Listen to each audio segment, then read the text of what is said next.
శ్రీమాత్రే నమ. జై గురు దత్తాత్రేయ నమ. ఈ వీడియోలో మనం 24వ తారీఖు మార్చి నుంచి 30వ తారీఖు మధ్యలో జరగబోయే వార ఫలాలు కన్యా రాశి వారికి ఏ విధంగా ఉండబోతున్నాయి. ముఖ్యంగా ఈ వారం బుధుడు యొక్క గమనం ఈ రాశి వారికి బుధుడు సప్తమ స్థానంలో ప్రారంభమై 25వ తారీఖున అష్టమ స్థానంలోకి మారడం జరుగుతుంది. అంటే ఒక విధంగా అష్టమ స్థానంలో శుభగ్రహ సంచారం ముఖ్యంగా కన్యా రాశి వారికి కొత్త విషయాలు తెలుసుకునే విషయంలో సహకరించడం జరుగుతుంది.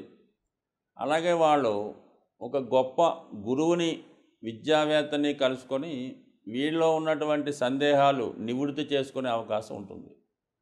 ఎవరైతే ఉద్యోగం నుంచి వ్యాపారంలోకి మారదాం అనుకుంటున్నారో వాళ్ళకి ఈ సమయంలో మరి అటువంటి ప్రయత్నాలు చేయడం వల్ల ముఖ్యంగా ఆర్థిక వనరులు ఏదైనా బ్యాంకు ద్వారా పెద్ద మొత్తంలో రుణాన్ని సంపాదించే ప్రయత్నంలో కానీ లేదంటే మీ పార్ట్నర్స్ ఎవరైనా తీసుకొని వాళ్ళతో కానీ జీవిత భాగస్వామితో కలిసి కానీ ఉద్యోగం నుంచి వ్యాపారంలో మారడానికి ఇది ఒక అనుకూలమైనటువంటి సమయం. సో ఇది అష్టమ స్థానంలో శుభగ్రహాలు వ్యాపారానికి సపోర్ట్ చేస్తుంటాయి. అదే పాపగ్రహాలు ఉంటే వ్యాపారానికి సపోర్ట్ చేసి దాని తర్వాత దివాలా తీయడానికి కూడా కారణం అవుతూ ఉంటాయి. అదే శుభగ్రహాలు అయితే ఖచ్చితంగా వ్యాపారాన్ని స్టేబుల్ చేస్తూ తర్వాత వచ్చే దశలను బట్టి జాతకుడు తన వ్యాపారాన్ని విస్తరించే అవకాశాలు ఎక్కువగా ఉంటాయి. దానికి అదనంగా ప్రస్తుతం దశమ స్థానాధిపతి కూడా బుధుడే అవుతున్నాడు కన్యా రాశి వారికి. అటువంటి బుధుడు మరి అష్టమ స్థానంలోకి రావడం జరిగింది కదా, దానివల్ల వృత్తిలో సడన్గా మార్పు రావడం కూడా జరుగుతూ ఉంటుంది. కొందరికి ట్రాన్స్ఫర్ రావచ్చు, కొందరు ఉద్యోగం మానేసి ఏదైనా వ్యాపారంలోకి మారవచ్చు. సో ఏదైనా ఈ గురు బుధులు అష్టమ స్థాన సంచారం, అలాగే ఏప్రిల్ 2వ తారీఖున బుధుడు వక్రగమనంలోకి మారుతూ ఉంటాడు. సో బుధుడు వక్రించినప్పుడు కంపల్సరీగా ఈ మిథున రాశి వారికి ఉద్యోగంలో ఏదో ఒక మార్పు రావడం జరుగుతుంటుంది. దశమ స్థానాధిపతి వక్రించినప్పుడు 100% వృత్తి విషయాల్లో నిర్ణయాలు మార్చుకోవడం జరుగుతుంది. పనిలో వేగం పెరుగుతుంది, తెలివితేటలు పెరుగుతాయి. అంటే బుధుడు వక్రించినప్పుడు తన బలాన్ని విశేషంగా పెంచుకోవడం జరుగుతూ ఉంటుంది. సో దానికి తోడు బుధుడు రవి తర్వాత సంచరించినప్పుడు విశేష బలవంతుడై ఉంటుంటాడు అన్నమాట. సో ఈ కారణాల వల్ల ఖచ్చితంగా జాతకుడు శుభవార్తలు వినడం కానీ, శుభకార్యాల్లో పాల్గొనడం కానీ, అలాగే వ్యాపార విస్తరణ చేసుకోవడం లాంటి విషయాల్లో చాలా అనుకూలమైనటువంటి ఫలితం బుధగ్రహ అనుగ్రహంతో లభించడం జరుగుతుంది. ముఖ్యంగా కుజుడు 6వ స్థాన సంచారం అంటే ఎప్పుడూ కూడా పాపగ్రహాలు ఈ దుస్థానాల్లో ఉన్నప్పుడు యోగిస్తడం జరుగుతూ ఉంటుంది. అటువంటి కుజుడు 6వ స్థానంలో సంచరించడం కూడా జాతకుడికి మరి ఏదన్నా కోర్టు సమస్యలు కానీ, పోలీస్ స్టేషన్లో ఇబ్బందులు కానీ, అన్నదమ్ముల మధ్య సమస్యలు కానీ ఉంటే 100% ఇవి మీకు అనుకూలంగా మారే అవకాశం ఉంది. దానికి అదనంగా మీకు మరి ఏదైనా రుణ ప్రయత్నాలు కూడా ఈ సమయంలో ఫలిస్తాయి.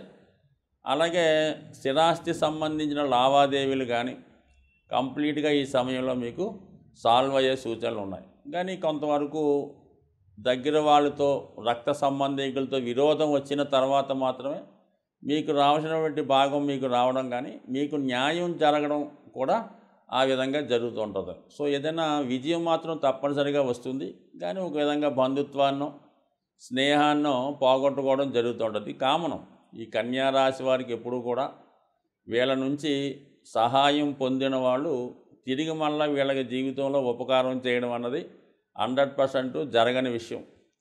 ఒకవేళ ఏదన్నా ఈ కారణం వల్ల వీళ్ళ అవసరాన్ని బట్టో ఇంకో విషయాన్ని బట్టో వాళ్ళని గట్టిగా ప్రెజర్ చేయడం వల్ల ఇతరుల ద్వారా ధనాన్ని వసూలు చేసే ప్రయత్నం చేస్తే ఇచ్చడం అయితే ఇస్తారు, కానీ అక్కడితో ఆ బంధుత్వాన్ని స్నేహాన్ని వదులుకోవడం జరుగుతూ ఉంటుంది.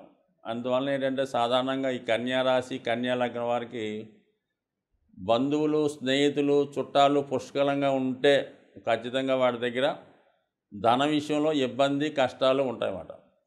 వాడు ధనం బాగా సంపాదించాడు, ధనం నిలవ ఉన్నదంటే మాత్రం ఖచ్చితంగా వాడికి బంధుమిత్రులు కానీ రక్త సంబంధికులు కానీ స్నేహితులు కానీ ఇంచుమించుగా ఈ వేలి మీద లెక్కొట్టమాట, అంత తక్కువ మంది ఉంటారన్నమాట. సో ఏదన్నా ఈ కన్యా రాశి వారు ఈ విధంగా పోగొట్టుకున్నది తిరిగి రావడం అన్నది అసాధ్యం అవుతుంటుంది. బట్ ఈ సమయంలో ఆ ప్రయత్నం చేయడం వల్ల రావడం వస్తుంది, కానీ బంధుత్వాలు దెబ్బతినే అవకాశం ఉంది. బట్ ఏదైనా కొన్ని విషయాలు కొన్ని తప్పవు. ప్రస్తుతం లగ్నంలో ఉన్నటువంటి కేతువు జాతకుడికి జాలి అయినటువంటి గుణాన్ని, ఆధ్యాత్మిక చింతనని ఇచ్చే అవకాశం ఉంది.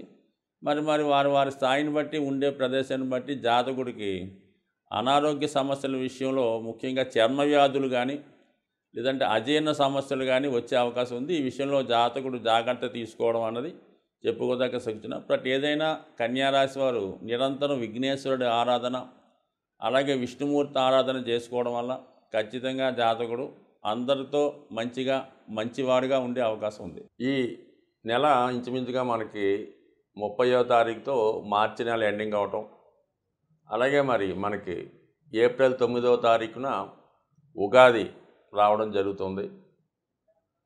సో అలాగే మనకి శ్రీరామనవమి కూడా ఏప్రిల్ నెలలో రావడం జరుగుతుంటుంది.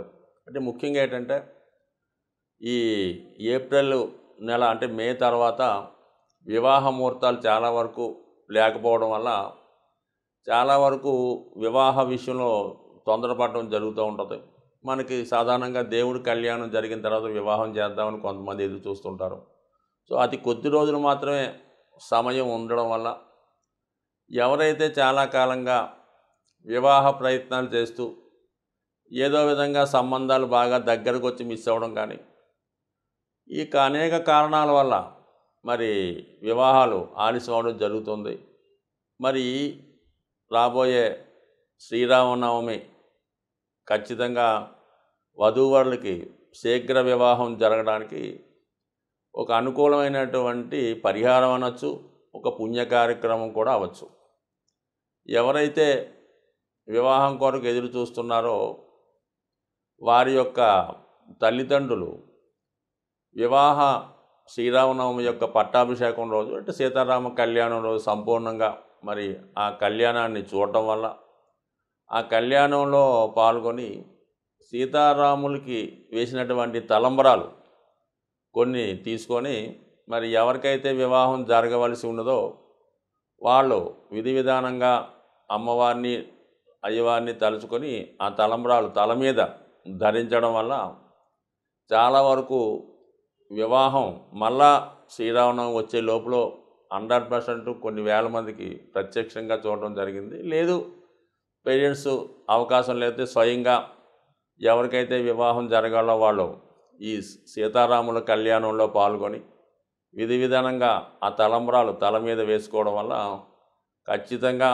వివాహం జరగడం జరుగుతుంది. అలాగే ఎవరైతే వైవాహిక జీవితంలో ఇబ్బందులు పడుతున్నారో, భార్యాభర్తల మధ్య సమస్యలు ఉన్నాయో అటువంటి వారు కూడా ఈ సీతారామ కళ్యాణం తిలకించడం వల్ల 100% వాళ్ళ యొక్క సమస్యలు కూడా పరిహారం అవడం జరుగుతూ ఉంటుంది. సో అలాగే ఏంటంటే మరి రేపు రాబోయే ఉగాది రోజు ప్రతి ఒక్కరూ కూడా విధి విధానంగా ఆ రోజు మరి ప్రత్యక్షంగా మీకు అవకాశం వస్తే ఎవరైనా పంచాంగం చదివినప్పుడు అది వినడం కానీ లేదంటే మనకి టీవీలో మాధ్యాల్లో ఈ పంచాంగ శ్రవణం ఆ రోజు అంటే ఉగాది రోజు ఎవరు రాజు ఎవరు మంత్రి అనే విషయాలు చెప్తూ ఉంటారు. కాబట్టి అంటే ఉగాది రోజు పంచాంగ శ్రవణం మీరు వినడం వల్ల కంప్లీట్గా జాతకంలో ఉన్నటువంటి గ్రహ దోషాలు తొలగి ఆ గ్రహాలు మీకు అనుకూలంగా మారే అవకాశం ఉంది. కాబట్టి మనకి చాలా కాలంగా ఈ పంచాంగ శ్రవణం కంపల్సరీగా ఆచరించడం, ఆ విధంగా మరి మిత్రులకు కలుసుకోవడం కానీ పెద్దవాళ్ళు సత్కరించడం కానీ ఆ రోజు చేయటం వల్ల ముఖ్యంగా మరి ఆ రోజు మీరు పంచాంగాన్ని ఖచ్చితంగా విని అలాగే మీ పెద్దవాళ్ళకి మీ శ్రేయోభిలాషులకి వీలైనంత విధంగా మీరు ఆ రోజు కలుసుకొని బహుమతి రూపంలో ఇవ్వచ్చు, లేదంటే వాళ్ళకు ఒక నమస్కారం పెట్టడం వల్ల వాళ్ళ ఆశీర్వాదం తీసుకోవడం వల్ల 100% కూడా ఆర్థికపరమైన సమస్యలు తొలుగుతాయి. గ్రహాలు మీకు ఆ సంవత్సరం అంతా కూడా అనుకూలంగా ఉండి మీ యొక్క విజయానికి కారణమవుతుంటాయి. సాధారణంగా మనం నవగ్రహాలని ఆరాధించడం వల్ల నవగ్రహాల యొక్క విశేషాలు తెలుసుకోవడం వల్ల ప్రతి గ్రహం కూడా వాళ్ళ యొక్క జాతకుడికి అనుకూలంగా ప్రవర్తించే అవకాశం ఉంటుంది. సో ఏదైనా మనం ఎంత నమ్మితే గ్రహాలు మనల్ని అంతగా లాభాన్ని ఐశ్వర్యాన్ని ఇవ్వడం జరుగుతుంటాయి. ఇది నమ్మకంతో కూడుకున్నది. కానీ మనం శాస్త్ర ప్రకారాన్ని శాస్త్రాన్ని శాస్త్రానిగా నమ్మడం వల్ల ఖచ్చితంగా మంచి జరిగే అవకాశం ఉంది. స్వస్తి.